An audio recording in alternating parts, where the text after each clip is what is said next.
नमस्कार दोस्तों, मेरा नाम भव्य मंगला है। मैं आईएटीएफ क्वालिफाइड ऑडिटर हूँ। पिछले 19 साल से ऑटोमोटिव सेक्टर में ऑडिट कर रहा हूँ। एक और बेहतरीन टॉपिक मैं लेके आया हूँ और आज मैं बात करने वाला हूँ कि क्या डिफरेंस होता है एमबीओ मैनेजमेंट बाय ऑब्जेक्टिव और ओकेआर ऑब्जेक्टिव्स एंड की रिजल्ट्स। और जब तक ये वीडियो समाप्त होगा आपको समझ में आएगा एमबीओ क्या होता है, ओकेआर क्या होता है, क्या की डिफरेंस है और क्या सिमिलैरिटीज हैं इन दोनों में।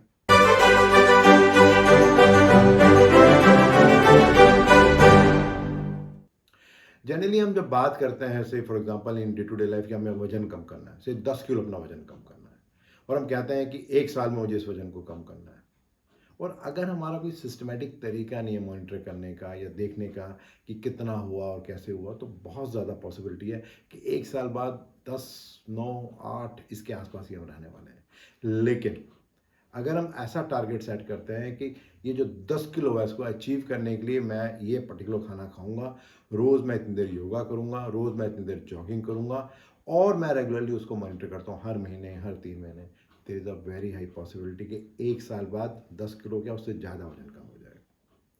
कुछ कुछ इसी तरह से एमबीओ एंड ओकेआर में है।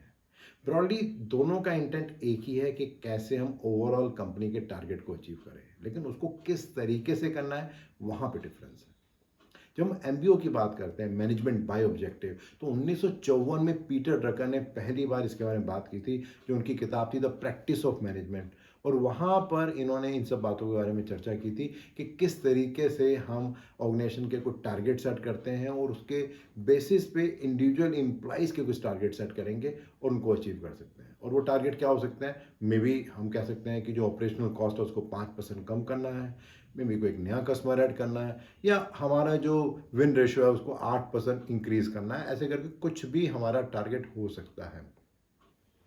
वहीं पर जब हम बात करते हैं ओ के आर ऑब्जेक्टिव्स एंड की रिजल्ट्स, तो यहाँ पर प्राइमरली आइडिया सिर्फ ये नहीं है हमें क्या अचीव करना है, आइडिया ये भी है कैसे अचीव करना है। तो यहाँ दो बातें होती हैं, व्हाट एंड हाउ।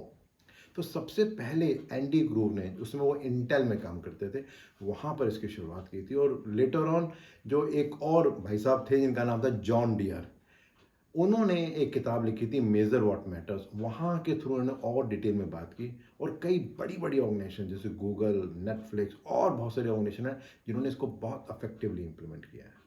तो यहाँ पे इंटेंट यह है कि हमें एक टारगेट सेट करना है और उस टारगेट को कैसे अचीव करना है वो भी हमें डिफाइन करना है। से फॉर एग्जांपल अगर हम बात करते हैं कि हमें अपनी सेल को इंक्रीज करना है 20%, तो उसके लिए क्या की रिजल्ट होने चाहिए, तो मे बी एक ये हो सकता है कि हम 5 नए प्रमोशंस को ऐड करेंगे, मे बी हम सोशल मीडिया में एडवर्टीजमेंट में 10% पैसे ज़्यादा खर्च करेंगे, मे बी हम मार्केटिंग लीड को इंक्रीज करेंगे 10%, और इस तरह के बहुत सारे तरीके हो सकते हैं जिससे इस काम को अचीव किया जा सकता है।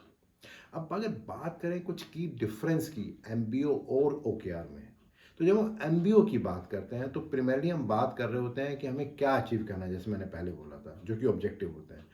बट जब हम बात करते हैं ओकेआर की, तो वहाँ पर सिर्फ बात ये नहीं करते हमें क्या अचीव करना है, हम ये भी बात करते हैं कैसे अचीव करना है।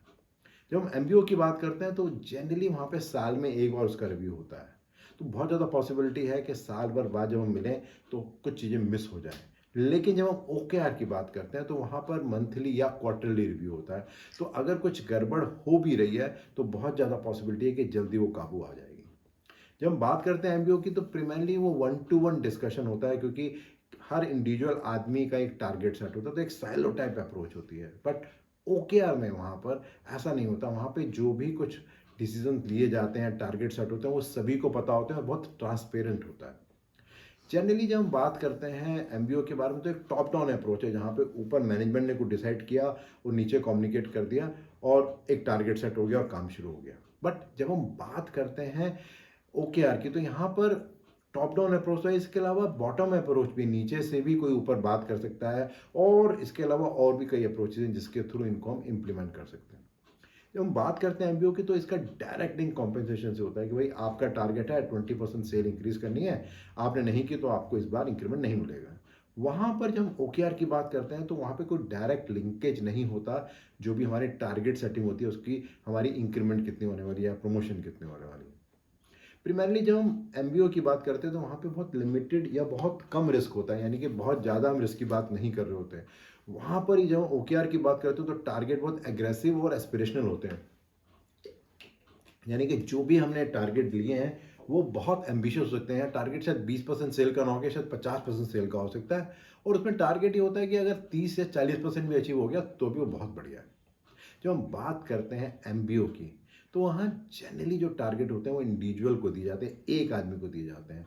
बट जब हम बात करते हैं OKR की, तो एक पूरी टीम की परफॉर्मेंस होती है, और जब एक टीम काम करती है तो बहुत ज़्यादा पॉसिबिलिटी है कि जो रिजल्ट है वो अचीव हो सकता है।